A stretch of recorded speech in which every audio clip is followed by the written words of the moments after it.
President Volodymyr Zelensky is speaking to his people and praising his forces for retaking areas around Kyiv, but blaming the West for failing to send enough anti-missile weapons.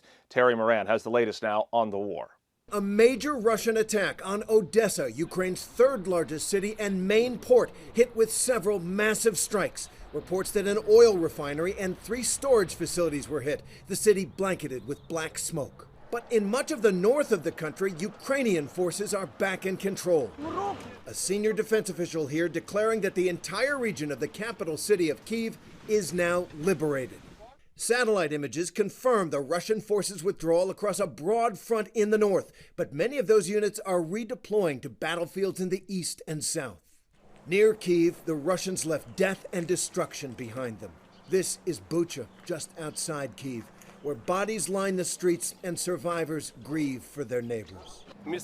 He worked in landscaping, a peaceful, honest person, this man says, crushed to death with a Russian armored personnel carrier. Ukrainians here also tell of Russian soldiers executing civilians. In nearby Irpin, liberated days ago, this woman gives the mayor a flower. He gets a hug from another resident.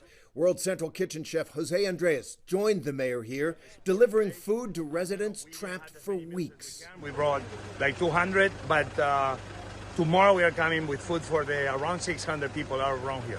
But there is danger here. Ukrainian military officials warned that Russian troops planted mines in homes, on the streets, even under dead bodies. They found 1,500 units alone in one small town. Ukraine's Ministry of Defense also accuses Russia of holding civilians hostage to protect their artillery, tanks, and other equipment, even using children as human shields. And the body of acclaimed Ukrainian photojournalist Maxim Levin was found on a battlefield near Kyiv. He was killed while covering the war.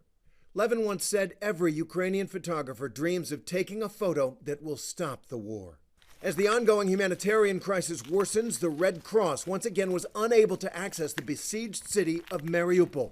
For the first time this week, over 1,000 people arrived from Mariupol in these buses to the government-controlled city of Zaporizhia. And in Lviv, Samaritan's Purse, a leading disaster relief organization, expanding their operations. More than 100 Americans and others are here, and they're shipping out a field hospital to the east, towards the front. Samaritan's Purse CEO Reverend Franklin Graham says despite the danger, people want to help. Was it hard to get people to come over here? No. Just send out the word. We need your help, and people just drop what they're doing. Terry Moran, ABC News, Lviv, Ukraine. Meanwhile, Russia is threatening to pull out of its part in the International Space Station if sanctions against the nation aren't lifted. The head of Russian space agency Roscosmos announced on Twitter that the restoration of normal relations between partners on the ISS and other projects is only possible with the complete and unconditional lifting of illegal sanctions. Thursday, NASA said Russia was moving toward extending its cooperation on the ISS until 2030. Earlier this week, NASA astronaut Mark Van Hye safely returned to Earth aboard a Russian Soyuz rocket with 2 cosmonauts.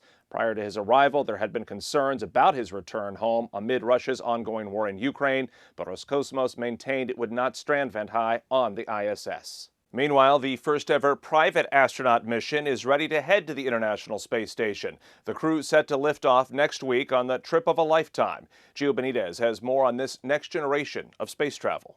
We're just days away from that historic launch to the International Space Station, the first all-private crew to the ISS, a 10-day mission with the private space company Axiom. Former NASA astronaut Michael Lopez Alegria is the commander. This is opening a new era in human spaceflight. Going with him, mission specialists Eitan Stiba and Mark Pathy and pilot Larry Connor, all entrepreneurs spending tens of millions to launch aboard a SpaceX Crew Dragon. We are taking the first step in a next generation platform initiative that's going to bring working, living, and research in space to a much broader and more international audience. GMA speaking with Connor last year. At 72 years old, he'll be the second oldest person to go to the ISS. John Glenn was 77.